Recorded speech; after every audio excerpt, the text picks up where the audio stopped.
Namin nag-isa Barangay Road.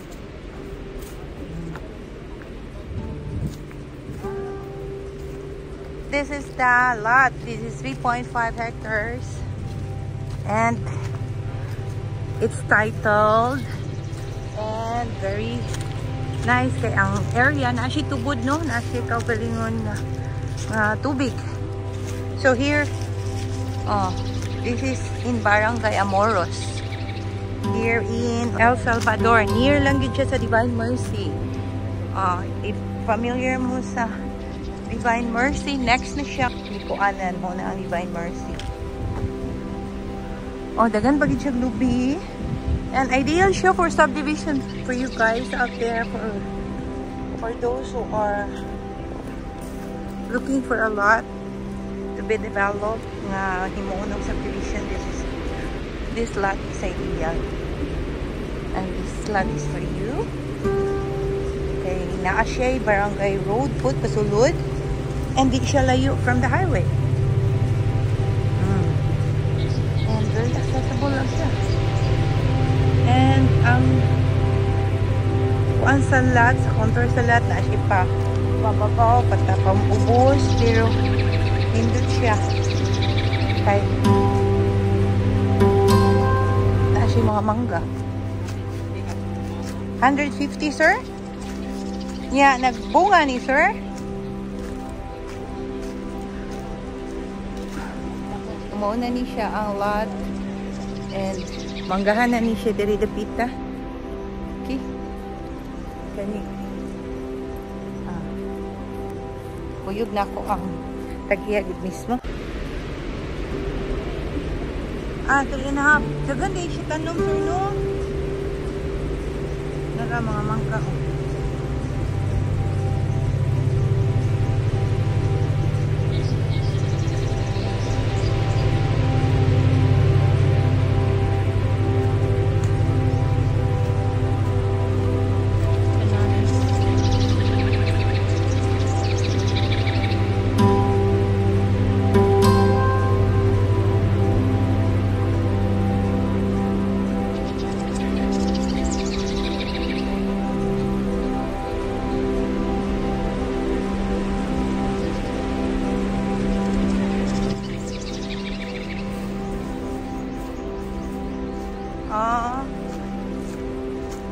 Naamoy balay diri sa una, sir.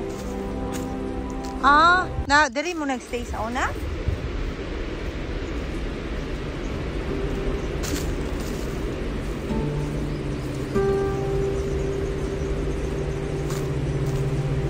Ay.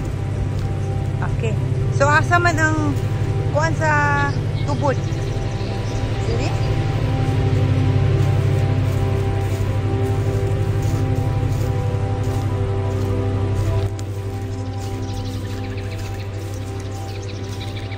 Say deposit sir. Na diri? Mao? Uy. Yun sa man ninyo pagkaibaw. Ha? Na detector?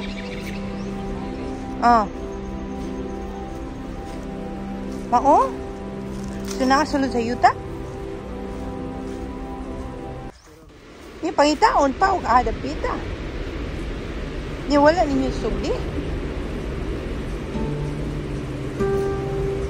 Bitaw no?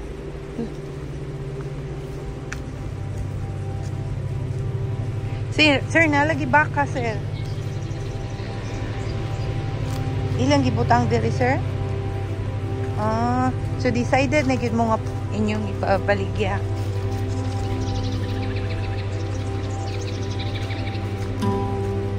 Asan din mo anak, sir?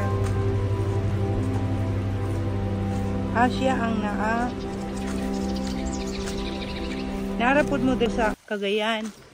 Unsay ato anhaon diya, sir? Sige. Di taguk doon ng baka, sir? Manggukod niya, sir.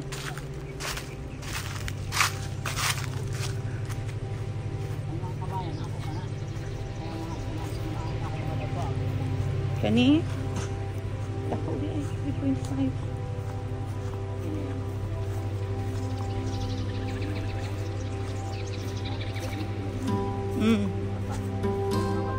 Tubig. Part pa ni sa imong kuhaan? Ah, dili na lang tamo adto dito. Di na lang tamo adto.